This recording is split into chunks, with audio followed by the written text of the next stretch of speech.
Good morning, Renfro's crowd. It's August 1st. It's a good hot day. I'm already hot and dirty. Ruth and I have been harvesting tomatoes.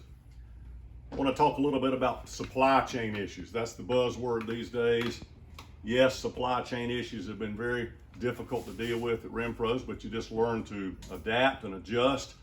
And it's not like we haven't seen it before. Let's look at some supply chain issues from the past. During World War II, the store had just the same kinds of issues. And we've got some leftovers from that era that didn't sell once things got back to the new normal like we're talking about now. One was coffee. The store sold coffee and ground coffee. We got this big old giant coffee grinder. We couldn't get beans, so this is American Ace. Everything was patriotic coffee. Tastes just a little bit better, it says. And this was, I think, chicory. I don't think it was even coffee. It was terrible. Customers wouldn't buy it. Roasted, packed, and distributed by American Tea and Coffee in Nashville. Everything had to be local. Sold so poorly, they started giving it for 5 cents off. Probably cost 10 cents or 15 cents or 20 cents or something. So there's a bunch of cans of this coffee around that never sold. Remember the little key on the bottom? Like opening up a sardine can. Victory fuses. Not everybody had electricity, but if they did, they had a well pump that ran on it, or their dairy barn milking parlor. Well, these were fuses, screw-in fuses. They didn't have copper or brass because of the war, so these were zinc, and they were terrible, and they blew out all the time. And even the body of it is porcelain. There's nothing but zinc on here. So once the war was over, we were stuck with lots of cases of those. Everybody had screens on their windows, of course, and these were with some of that war stuff, so I guess they're that vintage. Little tacks, that brass numbers that you put one on your wooden screen. Remember, they had wooden screens that hung, and one on the window so that you could go and fit it, because all the screens were custom fit to the windows. Well, ironically, we still do a lot of screen repair, and we still make a lot of screens, and we still tell people, take a Sharpie and mark your screen and mark your window, because you can't nail those into aluminum screens. Of course, everything was rationed. This was Mr. Dow Renfro's ration book with little stamps in it. And their child, Franklin Renfro, was just a child during World War II. So children got books, adults got books.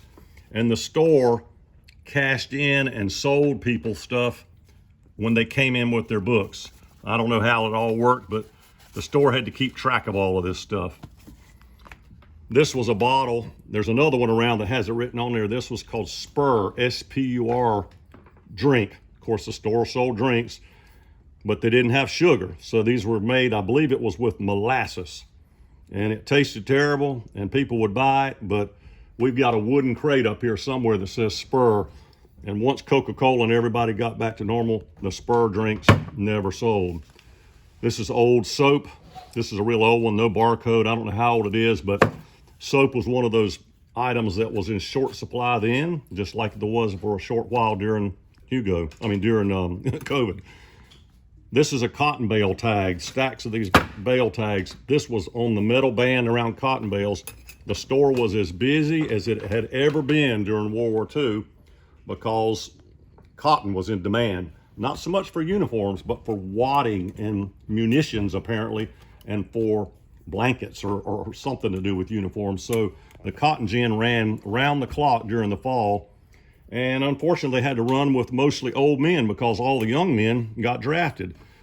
The man that was working here, and Mr. Massey, got drafted off to the war, and we've got a letter around here where the older Mr. Renfro sent a letter to the war board saying, can you wait on the draft until after the cotton harvest is in, because he's our cotton buyer.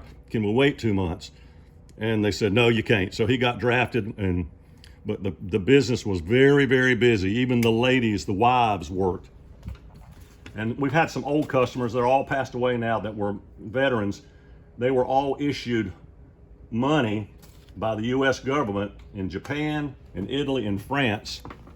So that, I guess it sort of restarted the economy. The soldiers would be paid in this kind of script. It says Allied American currency, freedom of speech, freedom of religion, freedom of want, freedom from want, and freedom from fear.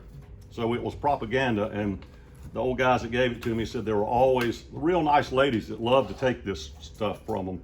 So nothing has really changed. Supply chain issues, hopefully we've learned our lesson. We can maybe be a little more able to manufacture things here, but the gardening was the busiest during Victory Garden years, and the gardening has been the busiest for us. So plant your garden and enjoy good fresh food, and you don't have to worry about where it came from. We'll see you next week.